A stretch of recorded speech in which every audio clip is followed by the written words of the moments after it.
Selamat pagi teman-teman.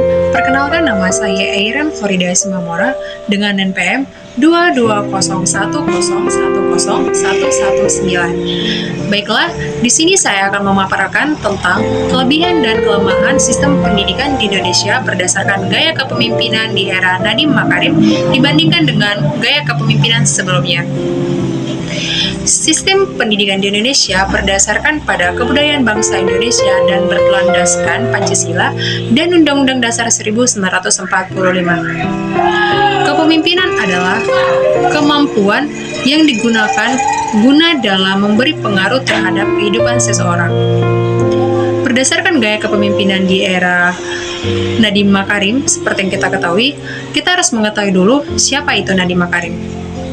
Nadiem Makarim adalah seorang Bapak Menteri Pendidikan di Republik Indonesia. Bapak Nadiem Makarim ini awalnya adalah seorang CEO Gojek yang saat ini merupakan perusahaan yang sangat sukses sehingga terpilih menjadi seorang Menteri Pendidikan, Kebudayaan, Riset, dan Teknologi di Indonesia. Bapak Nadiem Makarim ini sangat cukup tergolong muda menjadi seorang Menteri Pendidikan yang termuda di Indonesia. Bapak Nadiem Makarim ini mempunyai gaya kepemimpinan yang baik. Bapak Nadiem Makarim ini menggunakan gaya kepemimpinan servant leadership, yaitu ia mampu membuat gaya kepemimpinan yang milenial dan inovatif yang di zaman modern saat ini. Di era kepemimpinan Bapak Nadiem Makarim ini, ia lebih cenderung lebih santai dalam berkepemimpinan. Ia lebih berfokus pada partisipasi dan serta kolaborasi dengan menjalankan suatu program. Bapak Nadiem Makarim ini memiliki pemikiran bahwa seorang pemimpin haruslah melayani masyarakat dan membantu masyarakat itu dalam mengembangkan dirinya.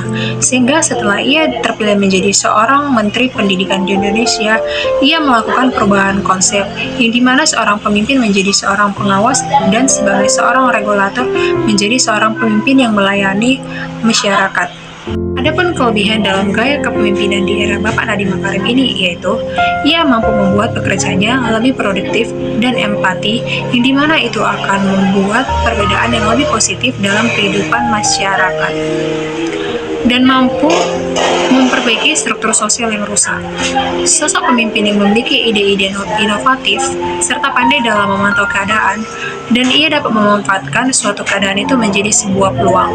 Adapun kelemahan dalam gaya kepemimpinan di era Bapak Nadiem Makarim ini adalah Bapak Nadiem Makarim ini sering sekali dituntut untuk mengikuti keinginan pekerjanya, dan Bapak Nadiem Makarim ini sering sekali dianggap tidak tegas dalam menjalankan kepemimpinannya. Berbeda dengan gaya kepemimpinan Menteri Pendidikan yang pertama, yaitu Bapak Ki Hajar Dewantara. Bapak Ki Hajar Dewantara ini memiliki gaya kepemimpinan yang disusun dengan 3 konsep filosofi, yaitu yang pertama, Ingarsa Sang Tulada, yang artinya di depan memberi teladan. Yang kedua, Ingmadya Mangunkarsa, yaitu di tengah memberi bimbingan. Dan yang ketiga, Tetuwari Handayani, yaitu di belakang memberi dorongan. Adapun kesimpulan yang dapat saya ambil adalah menjadi seorang pemimpin bukanlah hal yang mudah.